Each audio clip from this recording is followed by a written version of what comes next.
非洲最大嘅奇觀唔係動物大遷徙，係非洲國家盃。喺呢度你會見證好多神奇嘅足球時刻。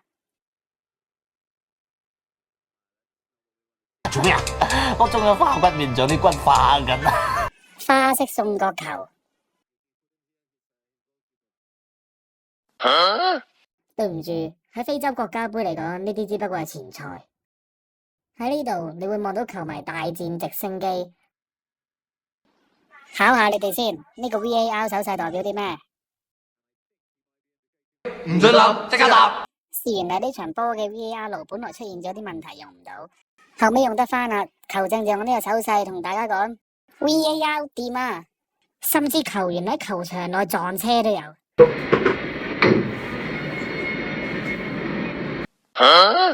呢度叫做非洲盃。非洲盃係非洲足協最高級別嘅賽事，雖然係官方嘅賽事，但你千祈唔好低估呢班有揸流灘嘅能力。喺呢度踢波，你係隨時會違反國安法。喺2021年毛里塔尼亞對金比亞嘅賽事開波之前，主辦方居然夠膽死播錯毛里塔尼亞嘅國歌3次。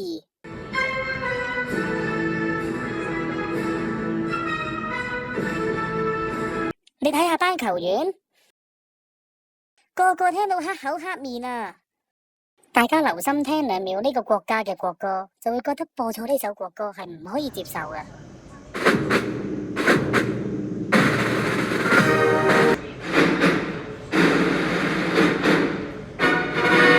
如果佢播錯呢一首，我覺得係情有可原嘅。播錯國歌真係可大可小。毛里塔尼亞嘅球員，下次記得做翻個手勢好啲。我哋香港嘅打工仔揸流灘頂盡都係去多2轉廁所。呢一方面，我哋真係完全及唔上非洲盃嘅球證。呢場係2021年突尼西亞對馬里，你冇眼花，球證竟然喺85分鐘就吹咗完場雞。講真啊，香港學界都做唔出啊！突尼西亞嘅教練向球證提出嚴正交涉，於是球證喺86分鐘示意比賽重新開始。過咗都冇30秒，球證就出示咗紅牌俾馬里嘅球員。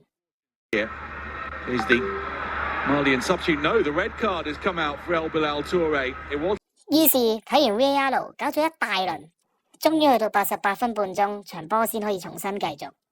正常嚟講啊，呢場波都要補翻起碼6-7分鐘，但球證居然喺89分鐘40秒就提前吹咗完場雞啊！突尼西亞嘅教練再次作出嚴正交涉同埋堅決反對，促請球證唔好喺錯誤嘅路上越走越遠。不過大家都知啦，6點鐘後嘅打工仔邊有道德可言嘅？呢度仲有4個趕住收工嘅打工仔，最多聽朝9點鐘返嚟再踢過啦。今日 OT 就冇可能噶啦。但之後呢一個揸流灘就真係拍戲都冇諗過可以咁樣拍，又係非洲盃2022年嘅賽事啊！不過呢次係16強，科摩羅大戰喀麥隆。大家睇唔睇到有啲咩唔對路？咦？點解佢件波衫心口污糟咗一笪嘅？事緣科摩羅嗰3個龍門唔係受傷就中肺炎。你而家望到嘅呢一個3號嘅龍門，其實佢原先係踢左閘嘅。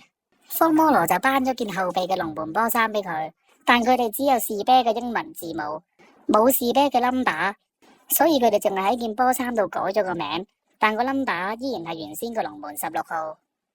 喺臨出場嘅時候，有個球證行咗埋嚟同佢講：你着16號唔啱規矩噶噃，你印翻件3號落去啦。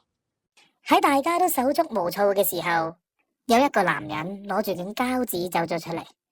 佢講咗句唔知膠紙頂唔頂得住呢？於是一件 vintage 波衫就此誕生。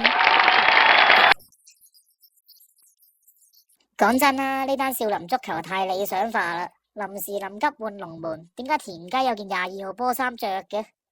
不過以事論事啊，呢個替工龍門唔似得其他非洲盃嘅人咁揸流灘，佢落到場左飛右撲。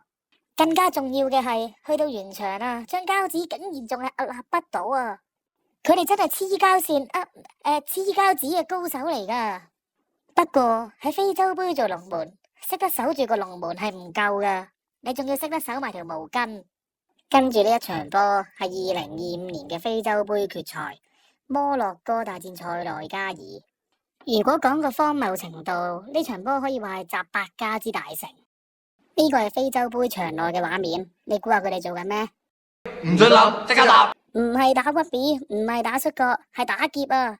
摩洛哥班人打劫緊塞內加爾嘅毛巾啊！場波踢下落大雨，門將身邊條毛巾就變咗好重要啦，因為你要抹乾淨塊面啲雨水先可以睇得清楚球波。摩洛哥玩咗班玩開狐狸先生幾多點嘅僆仔去搶毛巾，塞內加爾就揾咗後備龍門去應戰，戰況非常激烈。塞內加爾嘅龍門喺4打1嘅情況下力保不失，搶毛巾嘅上半場0-0翻入更衣室。下半場換邊之後，摩洛哥嘅夏基美成功偷雞，將塞內加爾嘅毛巾掉走。最尾呢場搶毛巾大戰，塞內加爾以1-0落敗。因為佢哋搶毛巾嘅優異表現，佢哋獲得咗嗰年嘅搶毛巾大獎啊，唔係公平競技獎。兜口兜面同你講咗噶啦，你估我唔到噶嘛？快啲食嘢啊！講完呢個副本之後，就講翻主線啦。塞內加爾一場波嘅92分鐘曾經先開紀錄，但係就俾球證吹走咗。點知去到95分鐘，塞內加爾喺禁區掹低咗摩洛哥球員，球證睇完 VAR 之後判咗個12碼俾摩洛哥。塞內加爾嘅球員提出嚴正交涉，指責球證雙重標準。反對無效之下，塞內加爾決定拉大隊走人。你點頂啊？你頂一球我頂3球嗱，就你係有咩？哎呀！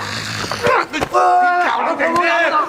但最尾唔知係咪傾掂數啦，塞內加爾嘅球員又出翻嚟踢，摩洛哥最尾都射失咗個12碼，但我就真係唔知係傾掂數定係話係巧合啦。最尾塞內加爾喺加時階段攻入1-0，成為咗2025年非洲杯嘅冠軍。你以為咁就完？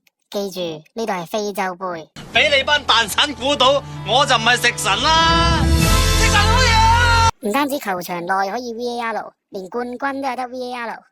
過咗2個月之後，非洲足協推翻咗呢場比賽嘅結果，裁定塞內加爾棄權，摩洛哥以3-0贏咗非洲杯嘅冠軍。不過講真啦，杯都捧埋啦。